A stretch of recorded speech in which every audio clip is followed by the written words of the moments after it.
I made many tough walks in my life. Always walking up to the pulpit is one of the toughest ones. Yeah. When I was in the academy, there was a lot of stressful situations. So me and another guy, a cop from DeCoin, we started getting gum. So when we was highly stressed, it would kind of help us out. And then I got more comfortable as the job went on, and so now me and Haley, I got a subscription, and now I got boxes of gum at home, because I have no sugar. But tonight, I'm getting to use some of that gum. So, anyways, and it's good to be recorded with my permission tonight. Usually I'm getting recorded, it's in secret. Usually when I see that too, I say, you can lift your camera up and show me. And I'm going to tow the vehicle, but you can lift the camera up. So, usually when my dad preaches, he usually has where everybody's ready to run through a wall when he's done. Usually when I get done, a lot of people just go, well, that was interesting. It's a little bit different of a vibe between the two of us. And one of the different vibes is I'm going to have Brother Davis. He's going to play a video for us. It's I'm ready.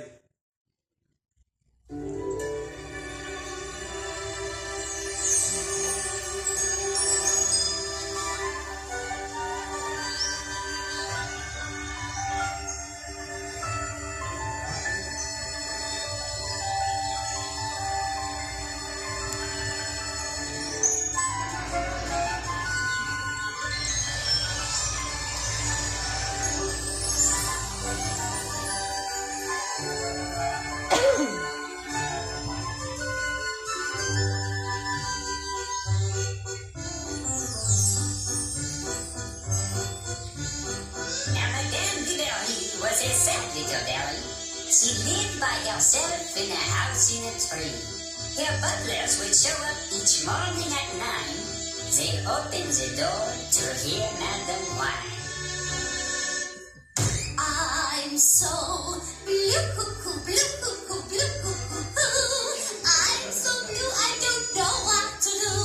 She's so blue, blue, blue. She's so blue, she don't know what to do. Her butlers, whose names were Bob and Lily, would help her with chores in her house in a tree. Bob would wash dishes for Lily to try. Madam would stack them and then start to cry. I'm so blue, cuckoo, blue, cuckoo, blue, cuckoo, blue. She's so blue, she don't know what to do. These dishes are faded, their edges are chipped. This one is on back welder, this one is flipped. These spoons are too tiny, these forks are no good. These knives have gone dull and don't slice like they should.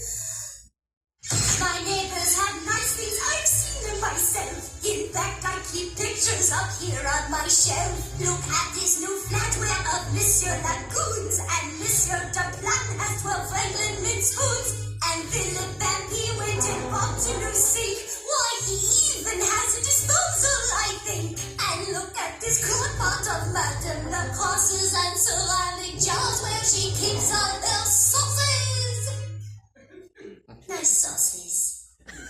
I'm so blue, blue, blue. She's so blue, she don't know what to do.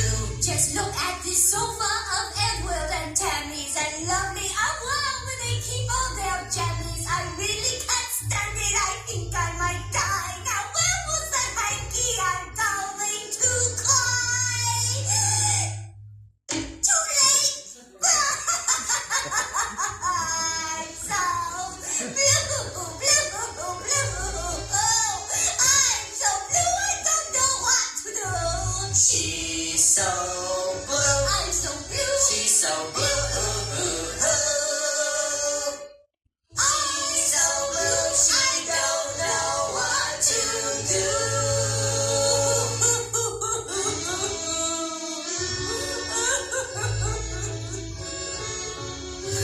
This was the course of a typical Monday.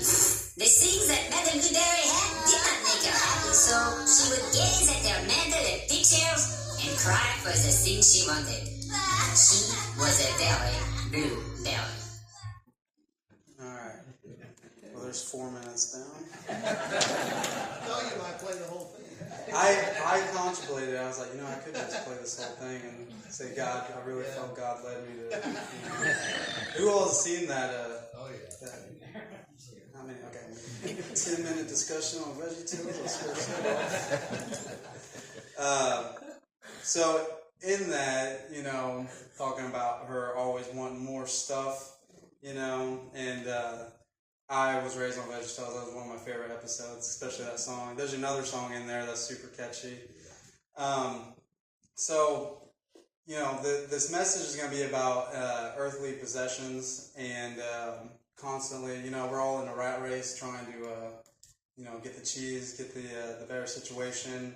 And that's okay. Sometimes that's okay, who doesn't want to have a better situation, but sometimes we do a little bit unbalanced when it comes to those things versus God. Right. And we think that some of those things that if we possess or we get, that's going to make up things in our lives when that lacking probably because of God and because of being content and the good relationship with faithful people. Right.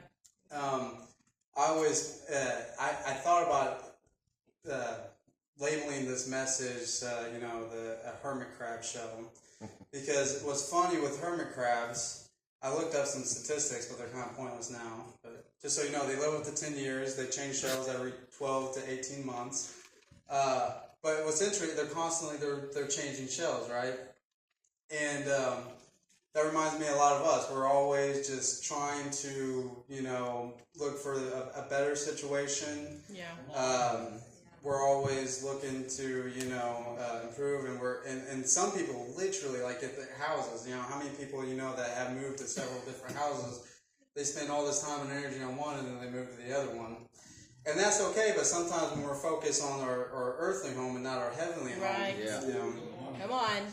so we spend so much time and energy on one home just to change to another home, and that's what I just says. Ultimately, we're someone, and when we leave this earth, someone's going to go into that shell that we just left. That's not our permanent place, but sometimes, like I said, the energy that we put in, whether it be working or like I said, spending time away from God, and putting more time and energy into our earthly possessions.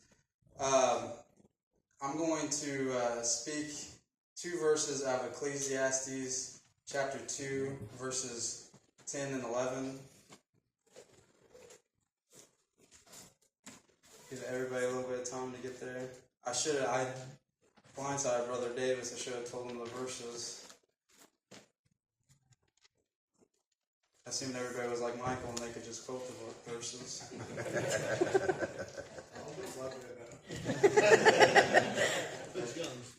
There's a few times I thought about putting you on the spot. I was like, hey, Michael, what was that verse? I'm going to have him say it. Okay. It said, and whatsoever mine eyes desired, I kept not from thee. I withheld not my heart from any joy, for my heart rejoiced in all my labor, and this was my portion of all my labor. Then I looked on all the works that my hands had wrought, and on the labor that I had labored to do. And behold, all was vanity and vexation of spirit, and there was no profit under the sun. Yes. I don't know why I turned from my kids' Bible to read the more complicated ones. Anyways, this was written by Solomon. Right? Solomon is a great example of chasing earthly things and doing it so much so where at what cost? Solomon had every possession known to mankind, but he would spend nights staring, pondering it all, and he wrote several scriptures warning of losing your soul, chasing it all. And like I said, they probably won't ever be a person to amass the things that he did and he's one of the perfect examples of to have all these earthly possessions. You know, I hate to say it, but he had like women, gold. You know, that gold, the temples he had that were made of gold. I mean, these miraculous things. Yeah. And this was a guy at one point was chosen by God. Yeah. And you know, so he knew God. Yeah. And he gave in to all these things, and then at the end, in his warnings, he talked about this just hallowing feeling of I have accomplished all these things. Yeah. And we see that today. We see examples. How many times do you see? You'd be watching a movie. I think I've talked about this before. You see an actor, and then you're like, well, he killed himself. You see a singer, you know, especially a rapper. They killed themselves, or something happened, and it's just like, you know, it's like here's these people that most normal people in our circumstances would be like, man, I would kill to have that. I would kill to be in this situation. Yeah. Oh my gosh, to have all this money and then have all these things and be where, you know, but these people, the reason that they did it, honestly, we all know is, you know, it's not being harsh on it, it's depression. It was being lonely. Because sometimes when you get to the point, you think that you're going to have this empty feeling inside you is going to, if you get to a certain point of success or money or all these accomplishments, that's going to replace that empty feeling. Right. And then when these people get to that spot and they still have that, they don't know what to do with themselves. Yeah, that's right. Toby Mac made a famous Christian song saying, I don't want to gain the whole world and lose my soul. Mm-hmm. Yeah. I mean, that's a great song. I love that song. And it's so simple, you know, that it's just like what I touched on, you know. Right. And I don't like the idea of materialistic Christians. It's like trying to stay afloat in a small boat and you just keep adding things to it. Yeah. You know. Right. Like it's okay. I'm not condemned. Don't everybody go and start hiding your big screen TVs, or you know, it's like don't put that box by the side street and then have, you know, Mixon drive by and be like, oh, okay, you got the 70-inch or something. It's not about that. As I go on, you'll see that this is a merely, you know, doing a bait and switch when it comes to materialistic things and God, you know. People that are not going to church or something, you know, or not trying to follow their faith in God, that's all they believe in, probably materialistic things. Yeah.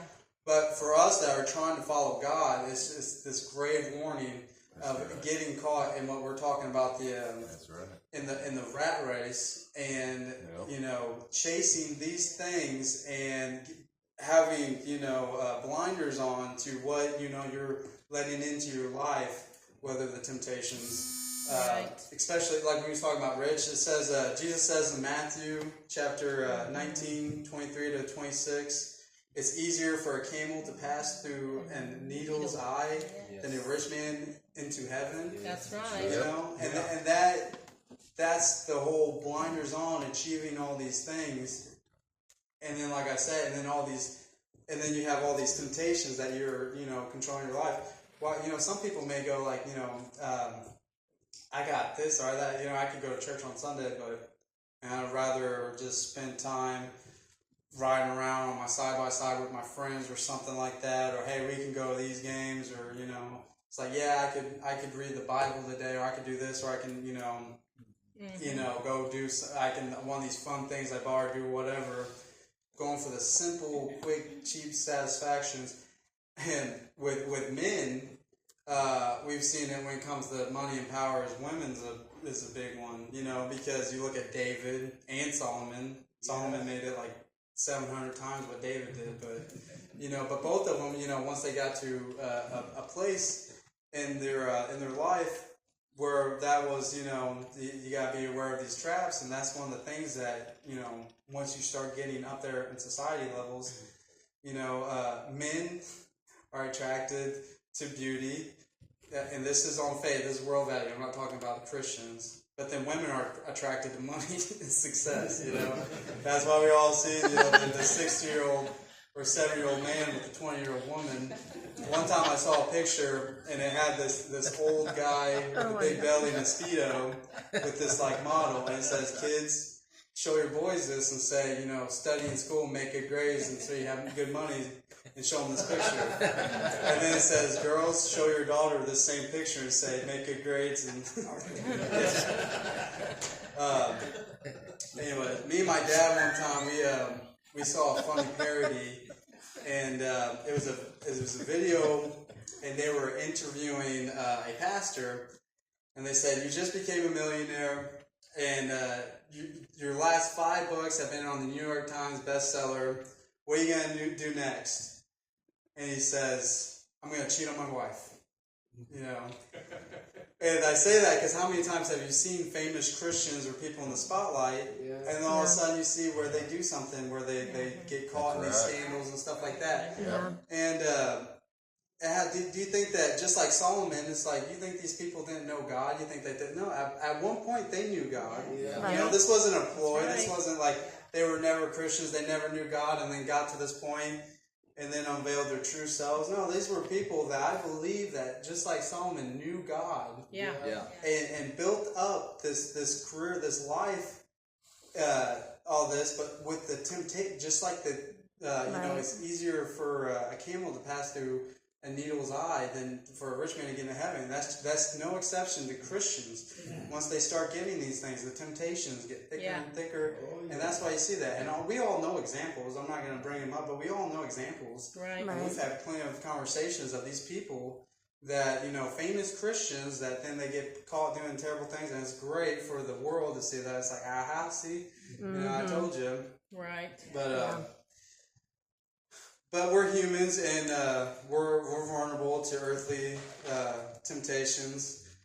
But being materialistic or not, being, like I said, the women, or being, just selling your time and everything, and just going after the earthly possessions and not putting it more in God.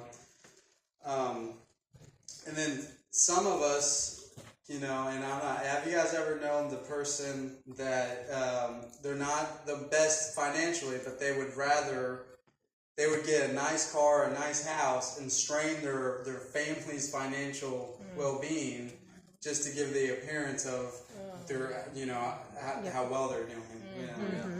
And to me, that's like painting your hermit shell, right? That's trying to make it look a little bit better than it is. I've known friends that be living in a small home, or they have, and the roof's leaking and stuff like that, and they got a truck outside. You probably know I'm talking about coal miners, but they got a truck outside that has a $900 truck payment. and me and Haley, there was one time we were driving by a house that literally had tarps on the roof, and then you saw like a brand new Camaro in the driveway. Yeah. And I'm like, that just seems, but that's that's how drawn we are sometimes to these materialistic. Yeah, right. We'll do That's things right. that may even hurt us, just to show, just to to give that illusion to other people. And people start thinking of what will make my life better if I can just make this much more. I can pay this off if I can get this car, or this house, or this game system. How many people, and then just kind of how I was touching on, think that, if I just get more money, then I could pay this off, and then we're riding to the sunset, and we, all the stress will be gone. Life will be so much easier if I could just make, if I could just make this much more money, or if I got blessed, if I won the lottery, or just like the Madden Blueberry, when we were talking about the cars. Man, if I just had that nice house, I don't care if I was broke, paycheck to pay. If I just had that nice house, I'd be so happy. If I had this nice car, young kids, they go to their ankle bite their parents like, hey, if I get this new game system, Mom, it's like, that's all I want, and I'll be so happy. You won't ask for anything else. My grades, I'll do so much better in school. This is the hidden key to all the successes. You just buy me this $500 game system, and then we're all set. I don't know why you wouldn't do that, So, but anyways, and then some of the things, the earthly things that we have is, like I brought it out, is like food, right, and drinks. and cigarettes, all these things. These companies they put chemicals in all these things to literally make you addictive. Yeah. Right. I brought these things out here, and it's Pringles. I won't get burnt or set on fire if I set these here. So, some you waited till I put one down. All right. So, some of us, we see chips or we see a label or something, and we may automatically get hungry, right? We may automatically, because this is one of the things, if you guys know that, Robert Kennedy Jr., he literally talks about the food industry and stuff, how they'll have this much percent food, this much percent chemicals to make you addicted to foods. There's a thing about in the, I think the 70s or whatever, when they were pushing to suppress about cigarettes being bad for you, right? And the companies were suppressing it. They didn't want that information coming out. And while they were suppressing, what they started doing is they started buying up food companies, right? And the same ploy that they use on cigarettes, where they would pump them in chemicals, making you want that, they started that then in the 70s, I believe that was the decade, but they started pumping those into our foods, right? That had effects on our bodies and stuff like that. But the main thing is like when I know me, and if I see like Cheez-Its and Doritos, if I see that, there's definitely chemical reactions going on. Because I definitely want that. I brought out, so we don't drink Mountain Dew. I think we have a birthday party and we still have Mountain Dew left. I just want to say that because I know some people, Mountain Dew, you want to talk about being addictive and being, I know people that are, where's Katie at? She's downstairs. I know there's people that when they drink Mountain Dew, they have to drink, they have it, they bring it in the bathtub or the shower, they gotta have it next to the They have to, it's true, I know. So that gets a certain reaction, right? That every time. This ain't that great an example because I don't have much money, but money. If you see money, when you see that, your brain automatically has a certain reaction to that, where you start thinking, oh, what does that represent in a purchase? It's $8, so it's not much. Maybe a gallon of gas now, but when you see that, you may think, oh, I could buy, well, hopefully, if you did smoke packs of cigarettes, it'd be like a pack of cigarette. Which I don't even think that would cover that now, but or that would buy, when your brain starts associating the earthly thing, like what that represents, or you're like, hey, I can put this in my account. I need this as something. There's certain reactions to all these things that we have, right? But the big weird the disconnect to me is that when you see this, the Bible, is there a reaction there to people? Is it as strong as these? Right. When you see these things, that's good. The companies, like I said, they have perfected doing where you have a certain reaction in your body that draws you to that makes you think of what this tastes like, what it feels like. They have, and the money, like I said, everybody has a reaction at how that, what that can do, and they start thinking in their minds and stuff. But do you have the same connection when you see the Bible or the cross, right? Yeah. Than you do with these earthly possessions, right? And I'm not chastising anybody because some people, they're like, well, I never really thought, so it's not that big of a deal, or I'll have to, or they may feel bad for themselves, and I was like, man, I really don't get that much of a reaction, and that's okay. But do you sometimes just like these things people have where they'll crave these, even if they don't see it, sometimes they crave it. Do you get like that at your house? Do you get where you just crave sometimes, like I haven't read the Bible, or I haven't heard a good message. I haven't looked up Jensen Franklin in a while. I haven't, looked up some, I watch those Answers to Genesis. I watch their videos sometimes. And they're really good about breaking down scientific stuff and all these things. And sometimes like, man, I haven't watched that, or I do this one message where it talks about what's in your YouTube feed. If you everybody watches YouTube. If I went to your YouTube, would there be these godly things, or would it just be right there fights or country music or whatever? And sometimes I'll check myself. I'll go through my YouTube feed, and I watch a lot of body cam videos of cops, and sometimes it'll just be that or UFC fight or martial arts stuff, or and I'm like, man, I didn't see one thing saying, hey, Billy Graham's right here if you want to listen to it. And that's because these companies are paid for their algorithms, right? Yeah. Right. To say, hey, he's into this, we want him to click on our stuff. If he's into this, we're gonna push this to him, so he gets to try to get him to sit and watch this stuff. So, that's what your feed is made up of, what they believe that you like. So, like I said, I have this one message that's like, what's in your feed? It's like, are you watching enough stuff of God or stuff like that, where a complete stranger company would be like, hey, he wants to listen to this, or is it just is it completely unrelated stuff, earthly things or whatever?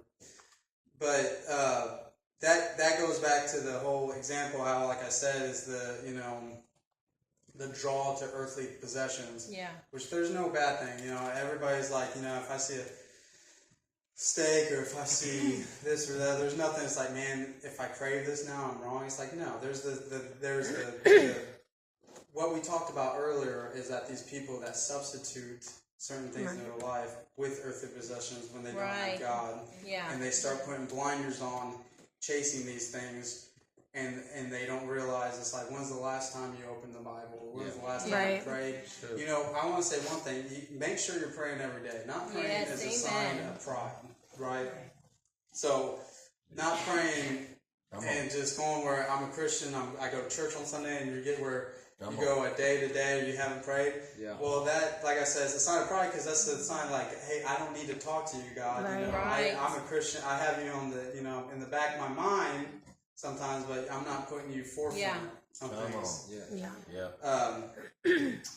I couldn't fit a car in here, or some other things. That's why I had to use these small things. And like I said, with those things, the big contrast tonight, with the Madam Blueberry and all that, is the seeing what kind of draw you have to things. I don't know if someone wants to get on the keyboard, because I'm about done. So, like I said, companies, they put addictive chemicals in our foods and drinks to trigger responses in our brain, making us want to consume it. Chemicals designed to make us feel like we have to have the product, like our happiness may depend on it. Mm-hmm. And like I said, when you see the Bible, do we imagine what it can do for us? Do we have that same feeling that where our happiness is invested in that, like these certain products? Do we have a response to the Bible or God's Word, or are we just programmed just to crave earthly things? Do we have a greater connection to earthly things? One of the final scriptures I'm going to read is 2 Corinthians chapter 4, verse 18.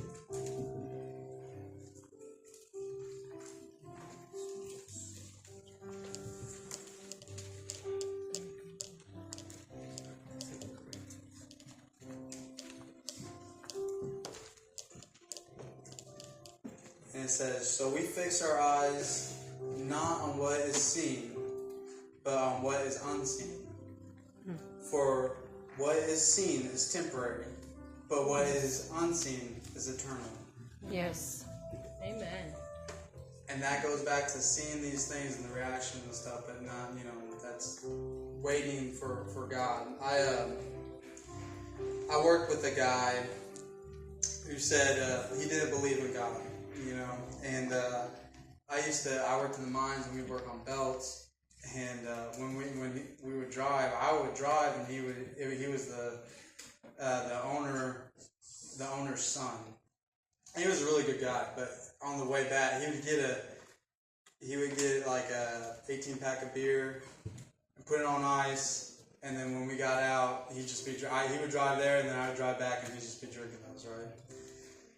And one time, God got brought up. I don't know if I brought him up, but he knew that I was a Christian at that time. What I believed was a Christian. I probably wasn't following God, I should have been. I wasn't drinking, but I wasn't, how I am now. But he said that he didn't believe in God, and the reason he said that, his reasoning, it was weird hearing it this way, is that if heaven was real and existed, he said that nothing on this earth would matter. And he said that our existence would be a blink compared to eternity. And he said that if heaven was real, and how great it sounds, and how it's eternal compared to this little speck of a life we have with these things, that nothing would matter. So why would Christians have the faults that they have? How would, if they really believe in God, that it would be so? And my response was that that's exactly why. It's a perfect example why to follow God. Like how it's like if the stakes are so high, Right. for eternity and this the stuff, it's like that. Yeah. It was a great way of him saying that. It's like none of this stuff would matter, and I agreed with him, but we saw it differently because he thought of that for why there is no God. But I believe that was a great example to tell Christians about like this pagan guy said. It's like if it's so great, it's like these things don't matter. Right. So we shouldn't be getting tripped up on these things. Right. And like I said, it's so easy, and the world is made for these now. I mean, they have people that make a lot of money that do ads and stuff that are trying to draw you into their product. And the church is not that way. It's just like it's here. You gotta make the decision on your own. Yeah. We're not gonna try to play these tricks with your brains. We're not gonna try to do these fancy commercials and all this stuff. We're not gonna have these chemicals when you leave the door we spray you with or something. Right. We're just here, so you gotta make the decision on your own. Yes. The last thing I'll say, and this is an analogy I've used before, is that if people was on a plane and they knew it was going down, we got 1 minute and then we're done. Everybody would be praying. Everybody would be praying. That's right. Yes. You would have probably That's right. atheists, and you had everybody praying. Right here. And you would have them all for that time. Do you think anybody would be committing sin? Absolutely not. Yeah. They would be sitting still, just focusing on prayer. Yeah. That's right. But let's say you delayed that for 10 minutes, right? Yeah. How long would they wait? Would they wait and say, hey, you know what, I'm gonna live it up for a little while, or I'm gonna do this? Or especially if you put some hours to it, or a day, they'd definitely be like, all right, we got 1 day to live like there's no tomorrow, and then after that, right before, we're gonna do the snatch and grab prayer, where we're just like, hey, God forgive me of my sins, and now you can take me. But what if that plane was delayed, a couple of months or a year? Would we still, would people, they would change from praying like there was no tomorrow to make sure their eternity and their life with God was secured. They would go from that to, well, I can put this off. I can put this off. I know that, it's coming, but it's, and like I said, well, imagine doing that for years or decades or whatever. Right. That's essentially the situation we're in. Right. Where we all know the end game is, but then some people will choose, it's like, it's better to, I know I need to, it's on my to-do list, it's on my to-do list. Or they're Christians, and but they're playing it a little loose. They're, it's like, all right, I'm going to church and stuff, but I do have this one problem. If I hang out with this one friend, even though I tell myself I won't go to the bar or I won't do this with them, or if I tell myself if I go in this situation, I'll be strong, but then they break and then all of a sudden they ask for forgiveness, like, man, I can't believe I did that stupid thing. Or, there's so many examples you can say of that. And then they do it, you're right? And, and then they go right back to the situation where they say, I'm sorry and stuff, but they may put themselves right back in that situation a week or two, whatever from there. And like the guy said from my work, it's like, if it was so great, why would you even be playing with this small things and what's at stake? I haven't got to ride a bunch this year because, for half the year I was in the academy, and then my motorcycle's battery's been dead. But the other day I was driving, and I was having a great time until I almost died. They added something new on 37, and I was calling, I'm like, what is that? And then I look in front of me, and the car in front of me stopped. Right, and I was like, eyes big and everything, and then I downshifted, hit the brake, and then I went around him. But I was like, man, if I didn't look back at that time, it's like right there. Yep. It would have been it's like it, and that's how it happened. I've had a couple of experiences where I'm looking at a telephone pole or I'm looking at a car, and it was just like, man. And what I've always said too is like, people think, hey, I'm going to be able to just, like I got a 100-foot fall, like, God, please forgive me for all my sins, or I'm going to be lying in the bed at the hospital being like, oh, Lord, please forgive me now. But you think that when you're in those situations, you're going to be able to do that bait and switch, that quick snatch and grab job where you can do a quick prayer. But let me tell you something. Every time I've been put in those situations, I didn't pray. Come on. I just they call it your lizard brain. It's or your reptile brain, where you just react. Yeah. Yep. It's a real thing, and that's how we're designed to live in those experiences. That we divert everything to our reflexes, and you just react. Yeah. Yep. So having this false idea that you're going to be able to do this, So, like I said, it was when I preach these messages, I'm always preaching to myself, and this isn't like, I don't want to come off judgmental to anybody, whether if they have nicer cars or something, or they, when you go to their house, they may have some this or that, or if you see them going on extravagant vacations or whatever. That's not what this is about. This is about pulling one back to push one forward. This is about sacrificing one for the other. This is about getting so focused on these things that we're forgetting the most important. Yeah. Right. So if everybody wants to stand, I'm done. I'll close this in prayer, and then the altars will be open, okay?